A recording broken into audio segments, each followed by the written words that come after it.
Have you ever felt trapped by a fear you just can't shake? A voice in your head telling you can't, you're not ready, or it's too risky. What if I told you that fear is not real, that it only has power because you've been giving it power, and that you have the ability to completely remove it from your life starting today? In this video, we're going to uncover the exact mindset and steps that will allow you to face fear, take control of your thoughts, and replace doubt with unshakable confidence. You're about to learn how to transform fear from a roadblock into a fuel that propels you forward, how to act even when your heart is racing, and how to build a level of self-belief so strong that fear no longer has a place in your mind. This isn't just theory or empty motivation. These are practical principles you can start applying today that will change the way you see yourself, your challenges, and your future. So stay with me till the very end, because the moment you finish this video, you'll begin seeing fear not as an enemy, but as a signal that you are on the path to growth, power, and ultimate freedom. Fear is a learned condition, not a permanent reality. And understanding this truth is the first step toward breaking its influence over the mind. No one is born fearing failure, rejection, poverty, or uncertainty. These fears are absorbed over time through repeated experiences, emotional reactions, and the suggestions of others. From childhood onward, the mind records warnings, negative outcomes, and imagined dangers, gradually forming mental patterns that associate certain situations with pain or loss. Once these patterns are repeated often enough, fear feels automatic, even though it was originally installed through learning. Because fear is learned, it depends entirely on belief, and belief depends on thought. The mind does not distinguish between real danger and imagined danger. It reacts to whatever it is repeatedly told to accept as true. When fear is examined closely, it reveals itself as a collection of assumptions, memories, and mental images rather than an objective force. This realization removes fear's illusion of permanence and exposes it as a habit of thinking that can be changed. Conscious thought becomes the tool for this transformation, because the same mind that accepted fear can be trained to reject it. When an individual deliberately chooses new thoughts, questions old beliefs, and refuses to dwell on imagined outcomes, the emotional grip of fear weakens. The mind begins to respond not to past conditioning but to present choice. Each time a fearful thought is replaced with a rational or empowering one, the nervous system learns a new response. Over time, the emotional charge attached to fear fades, much like a muscle that weakens when it is no longer used. This process does not require force or denial, it requires awareness and repetition. By observing fear instead of obeying it, a person breaks the automatic cycle that once felt uncontrollable. The mind gradually learns that fear has no authority unless it is granted one. As conscious thought becomes more disciplined, fear loses its role as a decision maker and becomes nothing more than a passing sensation. Confidence begins to grow naturally, not because fear is fought, but because it is no longer fed with attention, belief, and imagination. Definiteness of purpose is the strongest weapon against fear and uncertainty, because fear feeds on confusion, hesitation, and a lack of direction, while purpose gives the mind a fixed point of focus. When a person does not know clearly what they want, the mind wanders freely into imagined dangers, worst-case scenarios, and self-doubt, creating space for fear to grow unchecked. Uncertainty weakens decision-making and causes the mind to seek safety in delay and avoidance, which only strengthens fear's influence. A definite purpose acts like an anchor for thought, holding the mind steady even when circumstances are unstable or unfamiliar. Once the mind commits to a clear aim, it begins to organize thoughts, emotions, and actions around that aim, leaving little mental energy available for fear. Purpose gives meaning to effort, and when effort has meaning, fear loses its ability to intimidate. Even challenges that once seemed overwhelming begin to appear manageable when they are viewed as steps toward a clearly defined goal. Fear thrives when outcomes feel random and uncontrollable, but purpose introduces order and direction, replacing emotional chaos with mental discipline. A person driven by a definite purpose does not wait for confidence to appear before acting. The commitment itself generates courage through movement.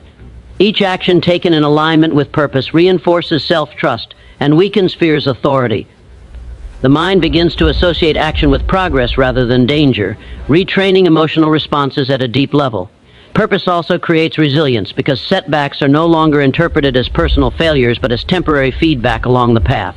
This shift in interpretation prevents fear from attaching itself to mistakes or delays. Instead of asking, "What if I fail?" the mind begins to ask, "What is the next step?" which keeps momentum alive. Fear cannot dominate a mind that is occupied with execution and improvement. Over time, definiteness of purpose becomes a mental habit, conditioning the mind to respond to uncertainty with focus instead of panic. Confidence grows as a byproduct, not because fear disappears instantly, but because purpose gives the individual a reason to move forward despite it.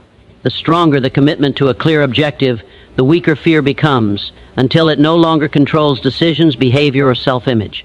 Repetition of courageous thoughts gradually replaces fearful mental habits because the mind operates through conditioning and responds to whatever it is consistently exposed to. Every thought leaves an impression, and thoughts repeated frequently carve deep mental pathways that eventually become automatic reactions. Fearful thinking is not sudden or accidental. It is the result of repeatedly imagining negative outcomes, rehearsing past failures, and accepting limiting beliefs as facts. When these patterns are practiced daily, fear becomes a default response. Courage, in the same way, can be trained through deliberate repetition. The mind does not resist new ideas when they are introduced consistently and with emotional intensity. By consciously choosing thoughts of strength, capability, and expectation of success, an individual begins to overwrite old fearful programming. At first, these thoughts may feel unnatural or forced, but repetition reduces resistance and builds familiarity. As courageous thoughts are repeated, the nervous system adapts and emotional responses shift accordingly. What once triggered anxiety begins to feel neutral and eventually empowering. The mind learns through use, not logic alone, which is why affirming courage only once has little effect, but affirming it daily reshapes inner dialogue. Repetition also trains attention, teaching the mind where to focus under pressure. Instead of automatically scanning for danger, the mind learns to look for opportunity, solutions, and personal strength. This shift in focus changes perception, and perception determines emotional experience. Over time, courageous thinking becomes the dominant pattern, not because fear is suppressed, but because it is no longer reinforced. Fear weakens when it is starved of mental energy, while courage strengthens when it is repeatedly practiced. This process creates emotional stability, allowing the individual to remain composed even in uncertain situations. The mind begins to associate challenge with growth rather than threat. Each repeated courageous thought becomes a quiet rehearsal for real-life action, preparing the individual to respond confidently when faced with difficulty. Through each steady conditioning, fear loses its intensity and frequency, transforming from a controlling force into a passing mental event. Confidence then emerges as a natural state, built not on momentary motivation, but on the disciplined repetition of empowering thought patterns. Action, even imperfect action, dissolves fear faster than overthinking, because fear survives primarily in imagination rather than reality. When the mind is inactive, it fills the empty space with imagined consequences, exaggerated risks, and scenarios that rarely occur, giving fear time to grow stronger.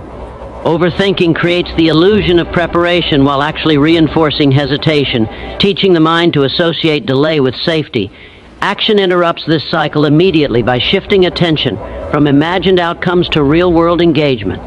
The moment a person takes a step forward, the mind receives new evidence that movement is possible and survivable, weakening fear's authority. Imperfect action is especially powerful because it breaks the belief that conditions must be flawless before progress can begin.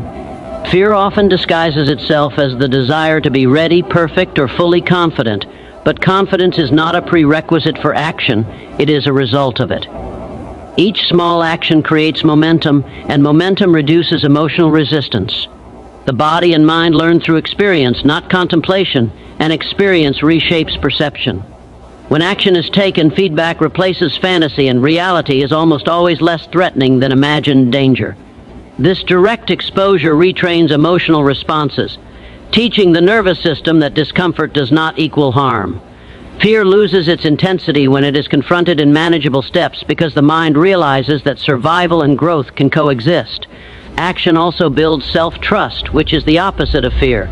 Each time a person acts despite uncertainty, they prove to themselves that they can function without complete assurance. This proof accumulates, forming a foundation of inner confidence that thinking alone can never provide. Overthinking, by contrast, reinforces self-doubt by keeping decisions theoretical and unresolved. Action creates clarity by revealing what works and what needs adjustment, replacing mental noise with practical insight. As action becomes a habit, fear no longer controls behavior because the mind is trained to respond with movement rather than avoidance. The individual stops asking whether they should act and begins asking how to act better. Fear then shifts from being a barrier to becoming a signal for growth, losing its power to paralyze and gradually fading as consistent action reshapes identity and belief. Faith in oneself grows when fear is faced rather than avoided, because avoidance teaches the mind that fear is something dangerous and overpowering, while confrontation reveals it as temporary and manageable. Each time fear is avoided, it strengthens the belief that the individual is incapable of handling discomfort or uncertainty, reinforcing self-doubt at a subconscious level. Avoidance may bring short-term relief, but it quietly expands fear's territory, allowing it to dictate future choices and limit potential. Facing fear, on the other hand, produces the opposite effect. When a person deliberately steps into a situation that once caused anxiety, the mind gathers new evidence of strength and resilience. Even if the outcome is imperfect, the act of facing fear communicates a powerful message to the subconscious that survival and capability are present. This repeated exposure builds emotional tolerance, reducing fear's intensity over time. Faith in oneself is not blind optimism. It is trust built through experience. Each encounter with fear that does not result in collapse weakens the belief that fear has control. The mind begins to understand that fear is a sensation, not a verdict. This understanding transforms fear from an obstacle into a teacher, offering information rather than commands. Facing fear also strengthens identity, because behavior shapes self-image. When actions align with courage, the individual starts to see themselves as someone who can handle challenge, uncertainty, and pressure. This shift in self-perception is crucial, as the mind consistently acts in ways that confirm its self-image. As faith grows, fear loses its ability to influence decisions, even if it does not disappear entirely. The individual no longer waits for fear to vanish before moving forward. They move forward because they trust themselves to adapt. This trust creates emotional stability and independence, reducing reliance on external reassurance or perfect conditions. Each act of courage becomes a deposit into a growing reserve of self-belief. Over time, this accumulated faith reshapes responses to future challenges, making confidence a default state rather than a rare achievement. Fear then becomes smaller, not because it is fought aggressively, but because it is consistently met with belief in one's ability to respond, learn, and continue moving forward. The mind cannot hold fear and confidence at the same time because both states compete for the same mental space and attention. At any given moment, the dominant thought determines emotional experience, behavior, and perception. Fear arises when the mind focuses on potential loss, danger, or limitation, while confidence emerges when attention is directed toward ability, preparation, and possibility. Since the mind can only concentrate fully on one dominant idea at a time, whichever thought is reinforced becomes the controlling influence. This is why confidence often seems to disappear under pressure. Attention shifts from capability to imagined consequences. Understanding this principle gives an individual the power to consciously choose which state will dominate. Confidence is not the absence of fear, but the redirection of focus. When the mind is trained to focus on solutions, strengths, and purposeful action, fear has no room to expand. This redirection must be intentional because the mind naturally gravitates toward what feels urgent or emotionally charged. Fear uses emotional intensity to demand attention, but confidence grows through deliberate focus and repetition. By choosing thoughts that reinforce competence and self-trust, the emotional balance shifts automatically. The body responds to mental direction, adjusting posture, breathing, and energy in alignment with the dominant thought. This physiological shift further strengthens confidence, creating a feedback loop that weakens fear.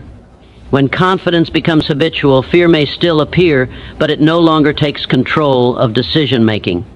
The individual learns to acknowledge fear without engaging it, preventing it from becoming the dominant state. This skill is developed through consistent mental discipline rather than force. Each time attention is redirected from fear to confidence, the mind is trained to respond differently under stress. Over time, this practice changes emotional reflexes, making confidence the default response. Fear then becomes a signal rather than a command, alerting the individual to areas that require preparation or focus. By mastering attention and thought selection, a person gains control over emotional states. Confidence grows stronger as it is repeatedly chosen, while fear weakens through neglect.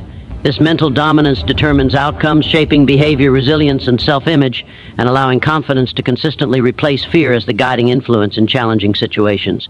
Fear is not an enemy to be destroyed, but a signal that invites awareness, discipline, and growth. Throughout this journey, you have seen that fear is learned, shaped by thought, strengthened by hesitation, and weakened by purpose, repetition, action, and self-belief. When the mind is directed with clarity, fear loses its authority. When courageous thoughts are repeated, fear fades in to the background. When action is taken, confidence replaces doubt. When fear is faced, faith in oneself grows stronger. And when confidence becomes the dominant state of mind, fear no longer controls decisions or destiny. The power to remove fear has always been within you, not in circumstances, not in luck, and not in others, but in the way you choose to think, focus, and act every single day. I wish you the courage to move forward even when the path feels uncertain, the discipline to choose confidence over doubt, and the strength to act despite fear. May every step you take build deeper belief in yourself and open doors you once thought were closed. Good luck on your journey toward a fearless, purpose-driven life, and thank you for giving your time, your attention, and your belief to this message.